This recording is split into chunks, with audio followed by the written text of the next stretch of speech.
بسم الله الرحمن الرحيم maanta oo taariikhdu tahay 17 bishii afraad 2018 waxaan aad ugu faraxsanahay in talaalkii hepatitis B ah oo wacyigelinta aan u wadnay aad moodada Soomaaliyeed aad wacyigelinta ula qabsadeen awareness-ka aan bixinay maamo Saadiya Cabdullaahi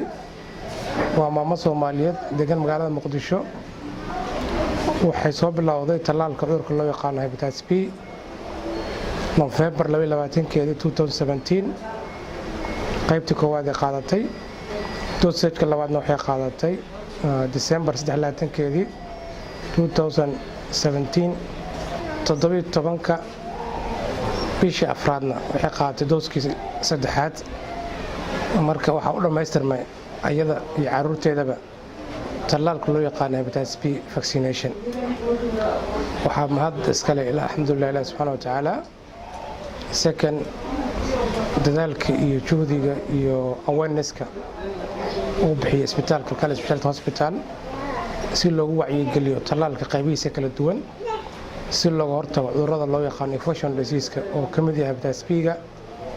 waxa u jeedaan waxaan talaal dhammaystiran isbitaalka u keenay oo qaybihi kala duwan ah waxaana yaalo waa fridge-dii talaalka oo gadaal yaala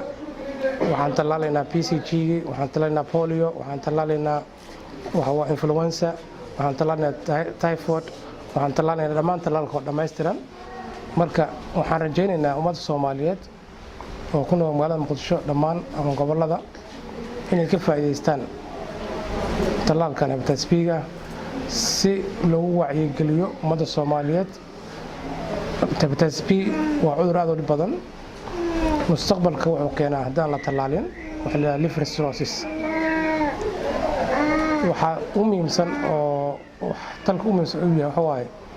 in la preventive la sameeyo laga hortago hepatitis B-ga for safety maamada waxay dhammaystiran talaalkeeda dhammaystiran waxaan u rajaynaynaa in caruurteeda in cudurkan Ilaahay ka nabadgeliyo waxaan kaloo ugu wacyigelinaynaa ummadda Soomaaliyeed meel kasta ay joogtana inay ka faa'iideystaan talaalka hepatitis B-ga iyo dhammaan talaalada kale waxaan dhawaan bilaabi doonaa bisha May koodeeda talaalka loo yaqaan typhoid-ka oo Soomaali u yaqaan tifo-ga waxaan Soomaali aad ugu badan qof kasta oo Soomaali la qaado la baaran waxa laga sheegay waxa tifo marka waxaan rabnaa bilaawno talaalka loo yaqaan typhoid-ka May koodeeda si aan ugu wacyigelino dhammaan ummadda Soomaaliyeed waxaan aad ugu faraxsanahay isbitaalka kalkaal waa isbitaalada Muqdisho isbitaalka ugu wanaagsan alxamdulillah rabbil caalamiin anagoo raadinayno talaalka hepatitis B-ga soo tilmaamay inuu haayo isbitaal kalkaal sidaas ayaan ku imaanay ani iyo caruurteyda alxamdulillah waan ka helnay way haayeen waxay inoo direen baaritaan oo in aan dhiiga cagaarshowga in aan qabno marka hore iyo in kale alxamdulillah ani ciyaalkeyga waana laga waayay kadib waxaana loo bilaabay talaalkii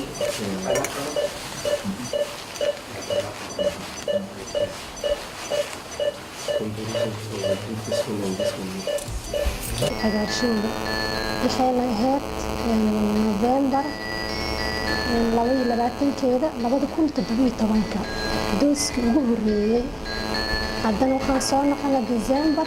2023 wuxuu ahaa dooskii labaad 2017 haddana 5 bil kadib waxaan u soo laabanay maanta oo ay tahay taariikhda Abriil 17 2018 alxamdulillah wuxuu ahaa kii ugu dambeeyay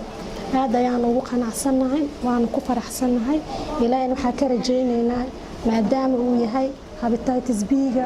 cudur halis ah in ilaahay naga najiyo bulshada Soomaaliyeedna waxaan u sheegaa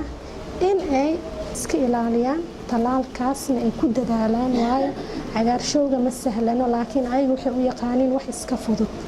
laakiin wax fudud ma ahan run ahaantii